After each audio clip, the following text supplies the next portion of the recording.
Hi எல்லாருக்கும் வணக்கம். Stock மார்க்கெட்ல ஒரு பங்கோட விலை ஏன் ஒவ்வொரு செகண்டும் மாறிக்கிட்டே இருக்குன்னு என்னைக்காவது யோசிச்சிருக்கீங்களா?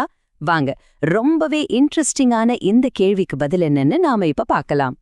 நீங்க எப்பவாவது ஒரு பங்கோட விலை நொடிக்கு நொடி ஏறி இறங்குறத பார்த்து ஏன் இப்படி நடக்குது அப்படின்னு யோசிச்சிருக்கீங்களா? அந்த பச்சை சிவப்பு எண்கள் ஏன் ஒரு நிமிஷம் கூட சும்மா இல்லாம துடிச்சிட்டே இருக்கு?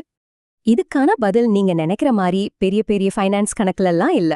ரொம்ப சிம்பிளான ஒரு பேரம் பேசுறதுல தான் இருக்கு. ஆமா, நீங்க கேட்டது சரிதான். ஒரு சாதாரண பேரம்.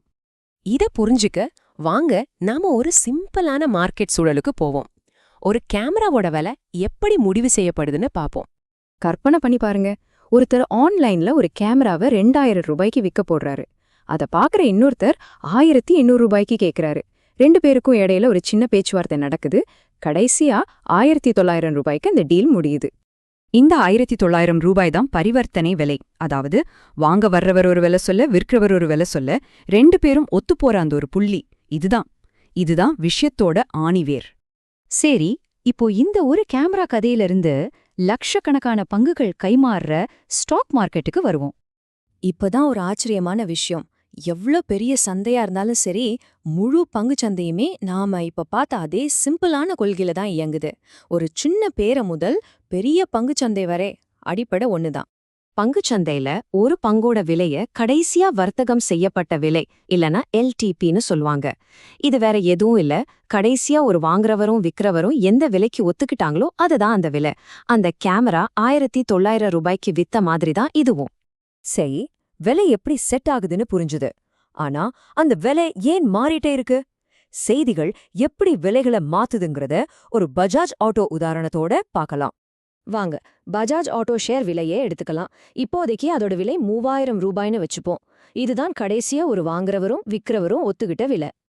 இப்போ விலைகளை மாத்துற இன்ஜின் எதுன்னு பார்த்தா அது நியூஸ் தான். உதாரணத்துக்கு பஜாஜ் ஆட்டோவோட சேல்ஸ் ரொம்ப நல்லா இருக்குன்னு ஒரு பாசிட்டிவ் நியூஸ் வருதுன்னு வச்சுப்போம். உடனே என்ன ஆகும்? நிறைய பேர் அந்த ஷேரை வாங்க நினைப்பாங்க. அதாவது டிமாண்ட் அதிகமாகும். அப்போ வாங்க வர்றவங்க இன்னும் கொஞ்சம் அதிக விலை கொடுக்கவும் ரெடியா இருப்பாங்க.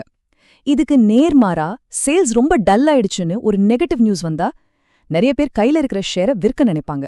இதனால சப்ளை அதிகமாகி விற்கிறவங்க விலைய குறைக்க வேண்டிய கட்டாயத்துக்கு வந்துடுவாங்க. இந்த சார்ட்டை பாத்தீங்கன்னா உங்களுக்கு ரொம்ப தெளிவா புரியும். ஆரம்ப விலை 3000 ரூபாய். ஒரு நல்ல செய்தி வந்ததும் வாங்க நிறைய பேர் வந்ததால விலை 3010 ரூபாய்க்கு ஏறுது. அதே சமயம் ஒரு கெட்ட செய்தி வந்ததும் விற்க நிறைய பேர் வந்ததால விலை 2990 ரூபாய்க்கு இறங்குது. எல்லாமே டிமாண்ட் அண்ட் சப்ளை கேம் தான். ஒரு நல்ல செய்தி வரும்போது ஒரு பையரோட மைண்ட் செட் எப்படி இருக்கும்னா, சூப்பரான நியூஸ், இந்த கம்பெனியோட ஃபியூச்சர் பிரகாசமா இருக்கு, இதுல எனக்கு ஒரு பங்கு வேணும், அதுக்கு கொஞ்சம் கூட காசு கொடுக்கவும் நான் ரெடி. அதே சமயம் ஒரு கெட்ட செய்தி வந்தா செல்லரோட மைண்ட் செட் இப்படிதான் இருக்கும். அச்சச்சோ, இந்த சேல்ஸ் நம்பர் ரொம்ப கவலையா இருக்கே, நிலைமை இன்னும் மோசமாகறதுக்குள்ள கொஞ்சம் விலை குறைஞ்சாலும் பரவாயில்லன்னு என் பங்குகளை வித்துடுறது தான் புத்திசாலித்தனம். அப்போ இதுலேருந்து என்ன தெரியுது? ஸ்டாக் மார்க்கெட்டுங்கிறது வெறும் நம்பர்ஸ் கிடையாது. அது நிஜமாவே ஒரு கருத்துக்களின் சந்தை. ஒரு விலை உண்மையில எதை குறிக்குதுன்னு பாப்போம். ஆக முக்கியமான விஷயம் இதுதான். ஒரு பங்கோட விலைங்கிறது அந்த கம்பெனியோட உண்மையான நிலையான மதிப்பு கிடையாது. அது எதிர்காலத்தை கணிக்கிற ஒரு மேஜிக் பந்தும் கிடையாது. அது லட்சக்கணக்கான மக்களோட அந்த நேரத்துல இருக்கிற ஒரு கூட்டு அபிப்பிராயம். முதலீட்டாளர்களோட நம்பிக்கை, பயம், டிமாண்ட், சப்ளை, இது எல்லாம் சந்திக்கிற ஒரு புள்ளிதான் அது. அப்போ கடைசியா ஒரு கேள்வி, ஒரு ஸ்டாக்கோட விலைங்கிறது அந்த கம்பெனியோட உண்மையான மதிப்பா, இல்ல அது வெறும் இன்னைக்கு ட்ரெண்டிங்ல இருக்கிற ஒரு கருத்து மட்டும்தானா? யோசிச்சு பாருங்க.